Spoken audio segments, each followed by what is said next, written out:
So these are our blue crowned conures. They're almost ready for breeding. I have set them up a very nice, decent sized cage, 4 by 4 by 4. It's a 4 by 4 by 4 feet, and they have a breeding box. You see it right here. And I will make a separate video on how their box is kind of set up. It's actually pretty nice if you look at it from even inside there.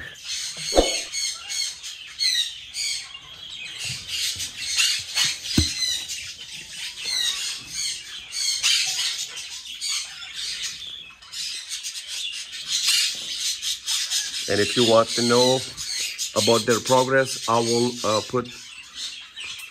will try my very best to put one weekly update video about them and their breeding.